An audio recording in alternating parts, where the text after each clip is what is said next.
Hello everyone. आज के time पे ना हर कार कंपनीज अपने आप को बेस्ट दिखाने की कोशिश कर रही है कि हम माइलेज में बेस्ट हैं, सेफ्टी में बेस्ट हैं, परफॉर्मेंस में बेस्ट हैं। अब चाहे आप महिंद्रा को ले लो, टाटा को ले लो, होंडाई को ले लो, सारी कंपनीज इसी रेस में लगी हुई हैं कि हम सबसे बेस्ट हैं।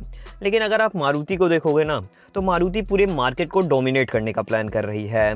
अगर आप भी मारुति का फ्यूचर प्लान समझोगे ना, तो सच में शॉक रह जाओगे।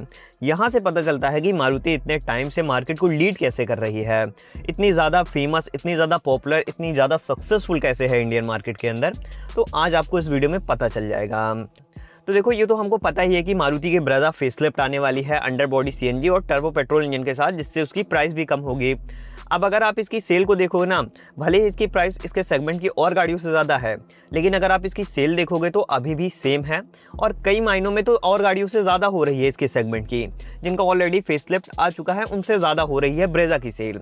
तो ब्रेज़ा के सेल्स नंबर में कोई फ़र्क नहीं है। जनरली अगर आप देखोगे कि किसी गाड़ी का फेसलिफ्ट अनाउंस होता है कि फेसलिफ्ट आने वाला है, तो उस गाड़ी की जो सेल है वो ऑटोमेटिकली कम हो जाती है। लोग स्विच करना शुरू कर देते हैं दूसरी गाड़ी पे, ये कि इसका तो फेसलिफ्ट आने वाला है, या उसके लिए वो वेट करते हैं कि हाँ वो उस गाड़ी का फेसलिफ्ट आ जाएगा तब हम उसको लेंगे। लेकिन ब्रेज़ा के साथ ऐसा नहीं है, वो अभी भी वैसे ही बिक रही है जैसे पहले बिक रही थी। हाँ, फीचर्स वगैरह के मामले में अपडेट ना होने के कारण नेक्सॉन को लोग ज़्यादा प्रेफर कर रहे हैं, क्योंकि नेक्सॉन में ऑलरेडी अपडेटेड फीचर आ रहे हैं, ब्रेज़ा में थोड़े से कम फीचर आते हैं। लेकिन टॉप सेकंड पे वो अभी भी बैठी हुई है। नंबर 1 पे नेक्सॉन है, सेकंड पे वो अभी भी बैठी हुई है। तो आप इसी से समझ लीजिए कि ब्रेज़ा की कितनी डिमांड है।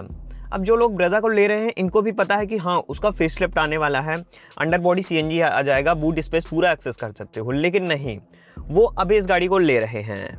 इसके अलावा मारुति के फ्रॉन्क्स का भी फेसलिफ्ट आने वाला है, जो उसमें प्रॉब्लम्स है उनको दूर किया जाएगा।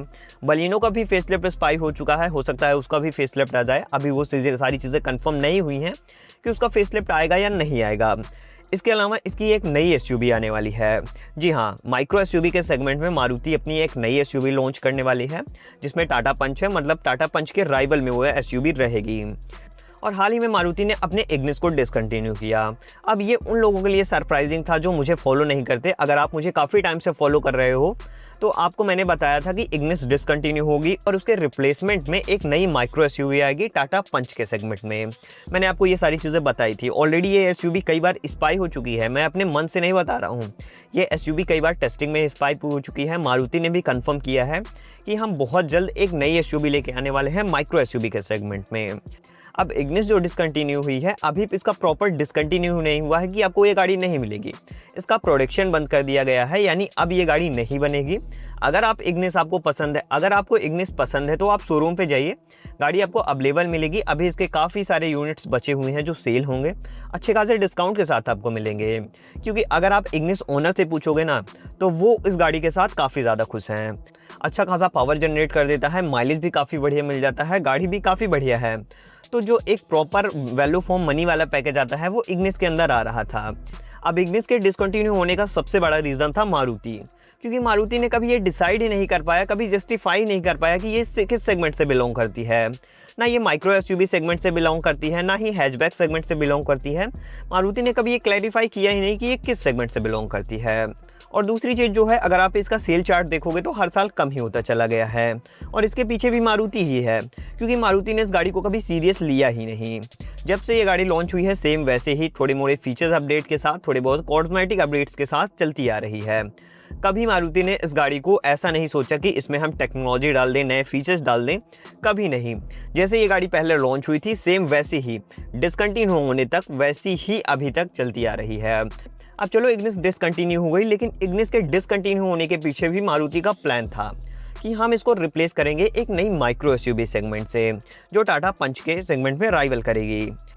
अब मारुति को एक बात समझनी पड़ेगी कि अगर आप माइक्रो एसयूवी सेगमेंट में आ रहे हो और टाटा पंच के राइवल में आ रहे हो, तो आपको सेफ्टी काफ़ी दमदार रखनी पड़ेगी। वैसे सेफ्टी के मामले में मारुति का रिकॉर्ड काफ़ी बढ़िया होता जा रहा है, अब चाहे वो BN कैप की वजह से हो, चाहे जैसे भी हो, लेकिन मारुति सेफ्टी के मामले में काफ़ी बढ़िया कर रही है। अब अगर टाटा पंच के सेगमेंट में उसको कोई टक्कर दे सकता है, तो वो है मारुति। अगर आज आपके पास 7-8 लाख रुपए हैं, तो आप सबसे पहले क्या सोचोगे?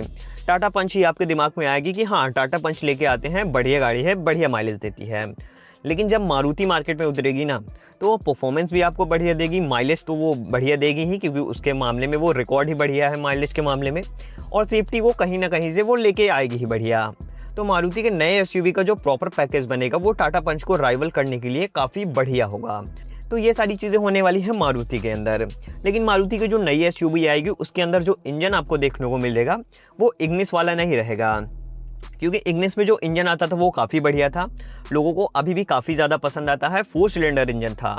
लेकिन अब जो एसयूवी आएगी उसमें आपको वही स्विफ्ट डिज़ायर वाला आपको इंजन देखने को मिलेगा जो आपको स्विफ्ट के अंदर और डिज़ायर के अंदर मिलता है। वही engine 1.2 litre 3 cylinder natural aspirated petrol engine, वही इंजन आपको इस एसयूवी के अंदर भी देखने को मिलेगा। अब हाँ, ये भी चांसेस है कि उसमें टर्बो पेट्रोल इंजन भी आ सकता है, क्योंकि मारुति एक नए टर्बो पेट्रोल इंजन पे काम कर रही है और ऑलरेडी मारुति एक फ्रोंक्स में 1 लीटर टर्बो पेट्रोल इंजन देती ही है, तो उसको भी ये इस एसयूवी में दे सकती है। क्योंकि पंच में टर्बो पेट्रोल इंजन आने लगा, तो मारुति भी अगर टर्बो पेट्रोल इंजन देती है तो मार्केट का जो कॉम्पिटिशन है उसको अच्छे से काट पाएगी। अब अगर आप टाटा की तरफ से देखोगे तो पंच को राइवल करना कोई आसान बात नहीं है, क्योंकि ये इस सेगमेंट का लीडर है, क्योंकि इस सेगमेंट में और कोई है ही नहीं। ना ही होंडई है, एक्स्ट्रा लेके आई थी लेकिन वो हैचबैक सेगमेंट में चली गई, उतनी ज़्यादा पॉपुलर नहीं हुई। मारुति फ्रोंक्स इस सेगमेंट की गाड़ी है ही नहीं, बस प्राइस सेम हो जाने की वजह से लोग कंपटीशन में थोड़े कंपेयर कर देते हैं, लेकिन वो इस सेगमेंट की गाड़ी नहीं है। बाकी किया वगैरह इस सेगमेंट में देख ही नहीं रही हैं, तो बचती है एक कंपनी मारुति। अब मारुति ही टाटा पंच को राइवल कर सकती है इस सेगमेंट में, क्योंकि मारुति के जो छोटे सेगमेंट वाली पकड़ है वो काफ़ी बढ़िया है। वो समझती है कि इंडिया में लोगों को क्या चाहिए और वही वो अपनी गाड़ी में देती है। मारुति की ऐसी कोई गाड़ी नहीं जो फ्लॉप हुई हो, अगर आप खास करके छोटे सेगमेंट की बात करोगे। इग्निस की दूसरी बात है कि उसके रीजंस दूसरे थे, वो मारुति का खुद ही रीज़न था डिसकंटिन्यू होने का, ना चलने का, ना सेल होने का। मारुति खुद जिम्मेदार है। अगर मारुति इस पर काम करती तो डेफिनेटली वो गाड़ी भी काफ़ी अच्छी सेल होती, जैसे और गाड़ियाँ उसकी हो रही हैं। तो जो छोटे सेगमेंट में है वो मारुति की पकड़ काफ़ी बढ़िया है। बाकी अगर देखा जाए तो 2027 तक मारुति की काफ़ी सारी गाड़ियाँ आने वाली हैं। अब गाड़ियों का फेसलिफ्ट ज़्यादा आने वाला है, गाड़ियाँ कम आने वाली हैं, लेकिन जो पुरानी गाड़ियाँ हैं उनका फेसलिफ्ट आने वाला है। जो उसमें प्रॉब्लम है वो सॉल्व करने वाली है, क्योंकि मारुति ने एक तोड़ निकाल लिया है सीएनजी में, अंडर बॉडी सीएनजी टैंक, वो उसको काफ़ी बढ़िया से यूटिलाइज़ करेगी सारी गाड़ियों में अपने। तो वो मारुति का एक एडवांटेज पॉइंट है, क्योंकि टाटा के पास ट्विन सिलेंडर सीएनजी टेक्नोलॉजी थी, तो मारुति ने अब अंडर बॉडी सीएनजी टेक्नोलॉजी निकाल ली है। तो भाई लोग, इस वीडियो में मारुति की नई एसयूवी के बारे में यही इन्फॉर्मेशन थी। तो इस वीडियो में इतना ही था, इस वीडियो को एंड करते हैं। अगर आपको वीडियो अच्छा लगा हो तो लाइक कर दीजिएगा, चैनल पर नए हो तो सब्सक्राइब कर दीजिएगा। मिलते हैं नेक्स्ट वीडियो में, थैंक यू।